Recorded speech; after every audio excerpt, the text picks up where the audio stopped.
I'm Melissa Espinoza, and today I want to talk about hope, or the lack of hope. Sometimes it's really difficult to think about hope in biblical terms because we use the word hope so flippantly, so casually in everyday life, talking about hope I get a raise, I hope we get to go to Disneyland, I hope I get to see that new movie, I hope it's as good as the reviews look. So let's look at hopelessness in order to define hope. We're going to look at the lack of hope. The dictionary defines it as having no expectation of good or success, despairing, not susceptible to remedy or cure, incapable of redemption or improvement. The National Library of Medicine of the NIH says that hopelessness is linked to loneliness, depression, and suicide ideation.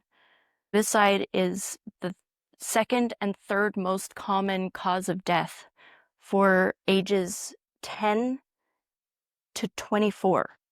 It's the fourth most common for ages 35 to 44. The only things that go above suicide is accidents, suicide in the higher age range, 35 to 44, heart disease, and cancer. There were twice as many suicides as homicides, according to this study from 2022 from the CDC. So many people are hopeless in the world. They don't know what to do with their future. They don't know what to do with life. It seems pointless. Just like King Solomon in Ecclesiastes talks about how vain the routine of life is, how vain it is to toil, to labor. You don't know who you're working for because you gain your wealth and then you die and someone else gets all of your wealth. All of the product, all of the money that you gained, even the routine of the sun going up, the water going around the world, it all goes back and forth from where it came and back to where it came from. He had the answer at the end of his book. Why are people so hopeless? People are hopeless whether they know it or not. They're hopeless because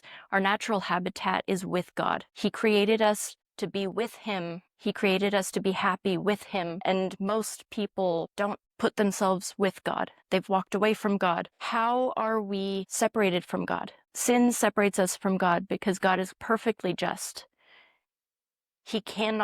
Sin cannot coexist with God because they are completely opposite. Sin includes spiritual, mental, emotional, and physical harm, both for the sinner and those around them. A small example is greed, like theft, gluttony, covetousness, physical pleasure, sex, drugs, and food, murder for various reasons, including anger, selfishness, envy, or covering up another sin, arrogance. If you're thinking too highly of yourself, like Romans 12:3 says, you're giving yourself too much praise, you're boasting, deceit, lying is a tool that's used for so many other sins, malice, you're thinking too lowly of others, you have a lack of love for your neighbors that also leads to so many other sins.